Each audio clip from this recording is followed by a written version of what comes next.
Halo teman-teman, selamat datang di Ngobrol Bareng Dikit. Bersama saya Bima dan Saya Gita. Ngobrol Bareng Dikit hari ini bakal membahas topik yang menarik nih, yaitu membahas tema mengenai kultur sekolah.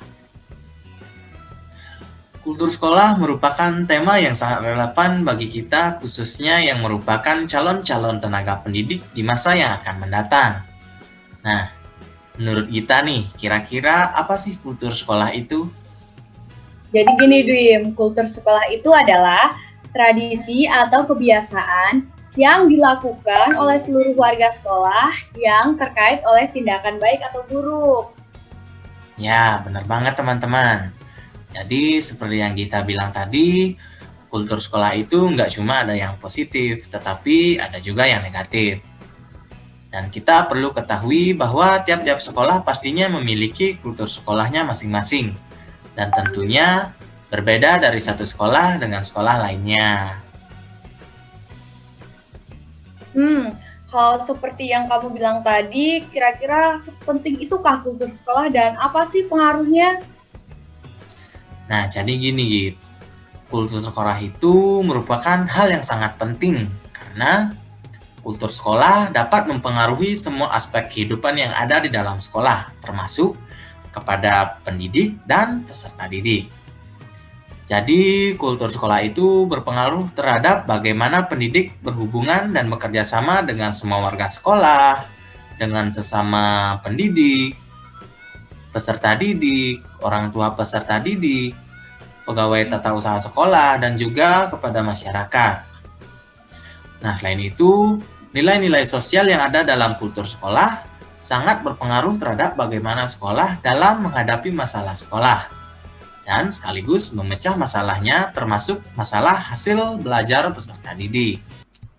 Oh, seperti itu ya Dwim. Penting juga ya keberadaan kultur sekolah itu. Nah, iya Git. Nah, ngomong-ngomong mengenai kultur sekolah, tadi kita sempat menyinggung bahwa kultur sekolah itu ada yang positif dan ada juga yang negatif. Gimana kalau sekarang kita bahas kultur sekolah yang positif dulu nih? Oke Dwim. Nah, jadi menurut kita apa sih kultur positif itu dan bagaimana contohnya?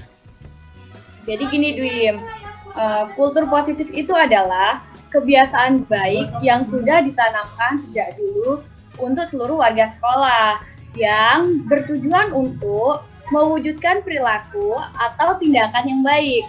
Sehingga dengan perilaku yang baik tersebut, maka dapat membantu meningkatkan keberhasilan sekolah dalam mencapai tujuannya. Nah, contohnya itu seperti menjaga kebersihan. Nah, implementasinya itu setiap selesai upacara atau selesai senam, siswa wajib untuk membawa sampah yang ada di sekitarnya untuk dimasukkan ke kotak sampah. Jadi dengan kebiasaan ini dapat membuat siswa tersebut menjaga kebersihan agar lingkungan sekolah tetap sehat. Nah, sekarang aku mau tahu juga dong Dwim, contoh kultur positif versi kamu. Nah, boleh banget Git. Kalau kultur positif versiku itu adalah menerapkan budaya 3S. Nah, apa itu 3S?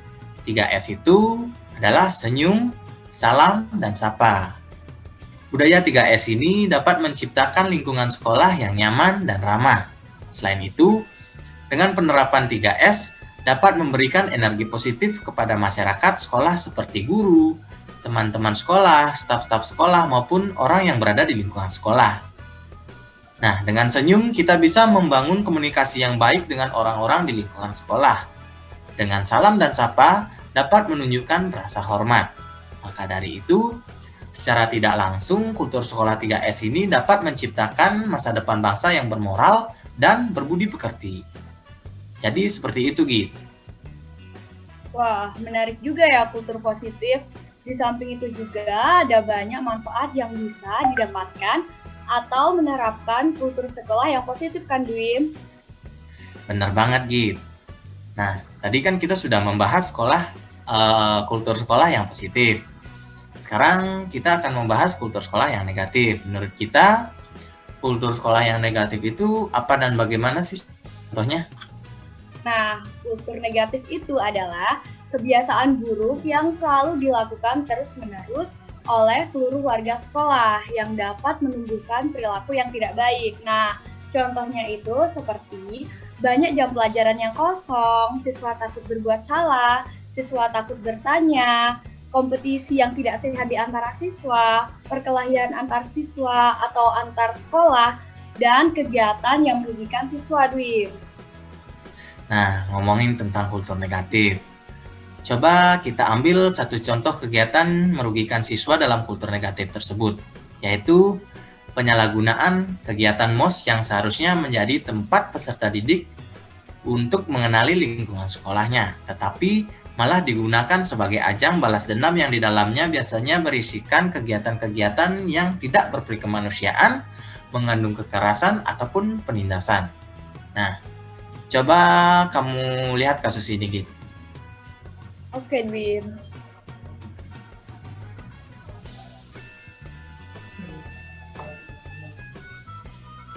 Sudah kelihatan belum, Git? Udah. Nah, bagaimana nih pendapatmu melihat kasus seperti ini? Tentunya sangat sedih ya, yang pasti, karena terjadi penyalahgunaan kegiatan MOS. Di sini aku memandang bahwa kultur negatif terus berkembang di sekolah tersebut. Dan menurut aku sih ini sangat tidak baik, apalagi sampai memakan korban seperti ini. Dan di artikelnya juga dikatakan ada pembina sekolahnya yang ikut serta dalam kegiatan tersebut. Nah, hal seperti ini seharusnya tidak terjadi jika sekolah tersebut menggunakan kultur yang positif pada saat MOS, Dwi. Sekali ya, Git ya. Di zaman yang sudah semakin maju ini masih saja ada kegiatan yang merugikan siswa. Biasanya pelaku dari kegiatan seperti itu mengatasnamakan melatih mental siswa. Padahal tujuan dari MOS itu sendiri seperti yang kita ketahui adalah untuk lebih mengenal lingkungan sekolah serta masyarakat di sekolah. Jadi seharusnya kultur-kultur sekolah yang negatif tersebut harus diberhentikan karena sudah tidak relevan dengan perkembangan zaman. Bukannya seperti itu ya, Git? Kamu sependapat nggak? Bener banget, Dwi. Setuju sih aku. Nah, kalau begitu, sebenarnya bagaimana nih? Bagaimana sih seharusnya penerapan kultur sekolah saat MOS itu? Nah, jadi gini, Dwi. MOS sendiri itu kan masa orientasi siswa, di mana dalam kegiatan ini sebagai langkah awal para siswa untuk mengenal lebih dalam tentang lingkungan sekolahnya, teman barunya, guru barunya, bukan untuk ajang balas dendam, bully-bulian, bahkan sampai melakukan kekerasan hingga memakan korban. Nah, seharusnya agar tidak terjadi tindakan yang tidak baik tersebut, sekolah harus menekankan kultur yang positif.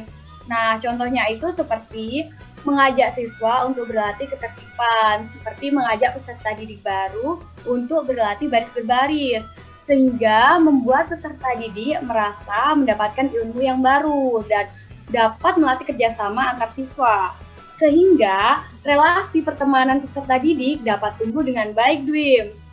Nah, benar banget, Git. Tapi sayangnya masih jarang sekolah ya yang menekankan hal seperti itu. Justru kebanyakan pada saat MOS, sekolah malah lebih kelihatan pada kultur negatifnya. Nah, ngomong-ngomong soal kultur negatif, di sekolah kamu dulu pernah nggak sih punya pengalaman MOS seperti itu? Kalau di sekolah aku dulu, belum pernah ada cerita sampai memakan korban.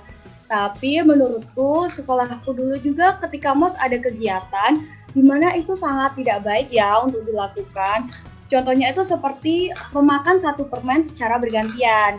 Jadi hanya dikasih satu buah permen dan harus dimakan secara bergantian dengan alasan untuk melatih solidaritas. Tapi kegiatan seperti ini menurutku keterlaluan sih, karena tidak semua siswa sehat. Ada juga siswa yang punya penyakit. Nah, dengan permen dimakan secara bergantian tadi, dapat membuat penularan penyakit juga. Kalau sekedar melatih solidaritas sih, banyak cara positif yang bisa dilakukan, tidak dengan seperti ini. Itu aja sih pengalaman dari aku, Dwim. Kalau pengalaman kamu terkait MOS dengan kutub negatif gimana? Nah, Aku pernah nih menjumpai kasus kekerasan dalam MOS waktu aku SMP. Nah, kejadian itu bermula ketika ada beberapa siswa yang terlambat, kira-kira 3 sampai 5 orang gitulah. Lalu salah seorang guru pembimbing MOS menghukum siswa-siswa yang terlambat itu. Tetapi cara yang dilakukan sangatlah tidak etis. Karena guru tersebut menghukum siswa dengan cara menendang, memukul menggunakan sapu lidi, dan ada juga siswa yang diminta berdiri menghadap tiang bendera di bawah terik panas matahari. Mungkin keterlambatan siswa tersebut tidak dapat dibenarkan ya, tetapi tindakan yang dilakukan oleh guru tersebut juga sangat amat salah. Seharusnya guru dapat memberikan teguran secara baik, menanyakan alasannya, mungkin memberikan konsekuensi yang mendidik seperti membuat makalah, menghafal tata tertib sekolah seperti itu. Apalagi notabene-nya siswa-siswa tersebut adalah siswa baru kan. Jadi seharusnya guru dapat memberikan arahan dan menjadi contoh yang baik bagi siswanya. Apalagi tindakan tersebut dapat membahayakan kondisi mental secara fisik siswa gitu. Wah, ternyata masih banyak juga ya kasus-kasus seperti itu. Tapi bedanya cuma sedikit yang diungkap ke media-media. Nah, terus kira-kira bagaimana cara solusi untuk mengatasi permasalahan seperti itu? Jadi, kalau menurut aku pertama, solusinya itu mengganti kegiatan-kegiatan yang mengandung unsur kekerasan dan penindasan tersebut dengan kegiatan-kegiatan yang lebih mengarah pada tujuan utama dari MOS tersebut, seperti pengenalan tenaga pendidik dan staf sekolah kepada siswa baru, pengenalan fasilitas sekolah, pengenalan tata tertib, dan lain sebagainya. Bisa juga diisi dengan talkshow atau pemberian arahan dari pihak-pihak pemerintah seperti polisi atau orang-orang yang menginspirasi. Selain itu, dapat juga menyertakan kegiatan-kegiatan yang mengeksplorasi kemampuan serta kreativitas siswa baru dengan mengadakan kegiatan seperti outbound, pentas seni, dan lain-lain. Seperti itu, Gi. Nah, jadi begitu teman-teman.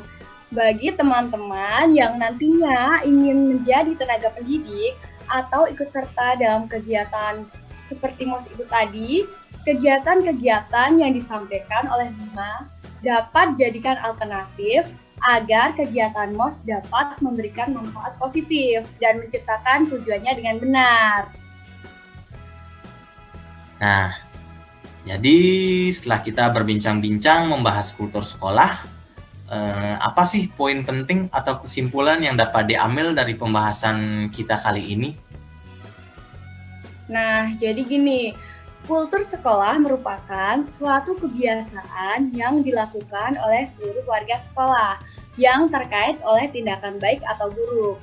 Di zaman yang sudah semakin maju ini, hendaknya kita dapat membedakan serta memilih mana hal-hal yang positif dan mana hal-hal yang negatif. Begitu juga kaitannya dengan kultur sekolah. Kita harus mampu memilih mana kultur sekolah yang positif dan harus dilakukan serta dikembangkan, dan yang mana kultur sekolah negatif yang harus dihentikan atau diperbaiki. Nah, dan ingat teman-teman, kebudayaan tidak dapat dipertahankan saja, tapi kita harus berubah dan memajukannya. Nah, teman-teman, segitu dulu pembahasan kita kali ini. Semoga pembahasan ini dapat bermanfaat untuk kita semua. Akhir kata, kami ucapkan terima kasih.